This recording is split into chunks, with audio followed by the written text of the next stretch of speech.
सांगली जिल्ह्यातील बोरगाव हे गाव शांत, हिरवगार शेती आणि समृद्ध द्राक्ष बागांसाठी ओळखलं जातं। या शांततेत भर घालत होती सखाराम पाटलांची 22 एकरची भव्य द्राक्षाची बाग।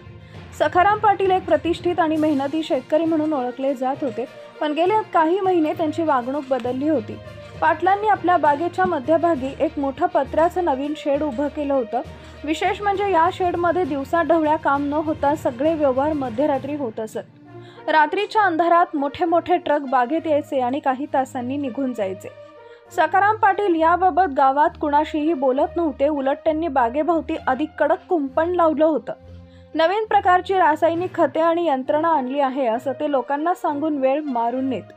मुंबईतील क्राईम ब्रांचचे प्रमुख इन्स्पेक्टर विक्रम माने यांना आंतरराष्ट्रीय ड्रग्ज रॅकेटबाबत गुप्त माहिती मिळाली होती। हे रॅकेट आपला कारखाना मुंबईच्या गजबजाटातून महाराष्ट्रातील एखाद्या ग्रामीण भागात हलवत होते। गुप्तचर यंत्रणांनी सांगलीच्या द्राक्ष फळात नवीन रसायन तयार होत आहे असा कोडवर्ड दिला। बोरगावच्या सखाराम पाटलांच्या बागेतील संशयास्पद हालचाली या कोडवर्डशी जुळत होत्या। इन्स्पेक्टर माने यांनी कसलाही विलंब न लावता तातडीनं एक विशेष पथक तयार केलं। या पथकात मुंबईचे अनुभवी अधिकारी आणि स्थानिक पोलीस होते। ती रात्र अमावस्येसारखी काळोखी होती। संपूर्ण बोरगाव शांत झोपलं होतं।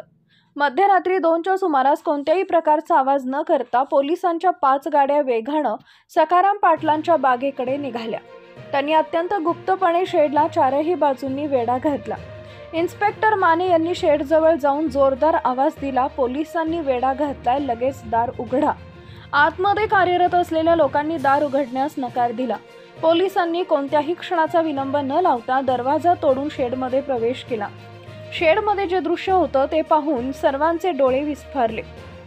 द्राक्षबागेसाठी लागणाऱ्या वस्तूंच्या ऐवजी आतमध्ये मोठे रासायनिक टँक्स, मिक्सिंग भट्टी आणि विविध रंगांच्या रासायनिक पावडरचे ड्रम ठेवले होते। तिथं 3 परप्रांतीय कामगार आणि स्वतः सखाराम पाटील पकडले गेले। तपासणी दरम्यान एका मोठ्या प्लास्टिकच्या पिशवीत पांढरी स्फटिकासारखी पावडर आढळली। सखाराम पाटलांनी थरथरत्या आवाजात कबूल केलं की ते एमडी ड्रग्ज आहे। पोलिसांनी पूर्ण शेडचा पंचनामा केला। त्यांना अनेक पिशव्यांमध्ये उच्च गुणवत्तेचे मॅफेड्रॉन तयार झालेले आढळले। जप्त केलेल्या 200 किलो एमडी ड्रग्जचे बाजार मूल्य सुमारे 300 कोटी रुपये इतके होते। सखाराम पाटील हा एक केवळ शेतकरी नसून तो मुंबईतील एका मोठ्या तस्करासाठी स्थानिक सूत्रधार म्हणून काम करत होता। दुसऱ्या दिवशी ही बातमी संपूर्ण महाराष्ट्रात पसरली। शेतकऱ्याच्या प्रामाणिकपणाचा मुखवटा वापरून सखाराम पाटलांना आपल्या द्राक्षाच्या बागेला ड्रग्जचा अड्डा बनवलं होतं। या कारवाईमुळे ग्रामीण भागातील एका मोठ्या गुन्हेगारी टोळीचा भांडाफोड झाला।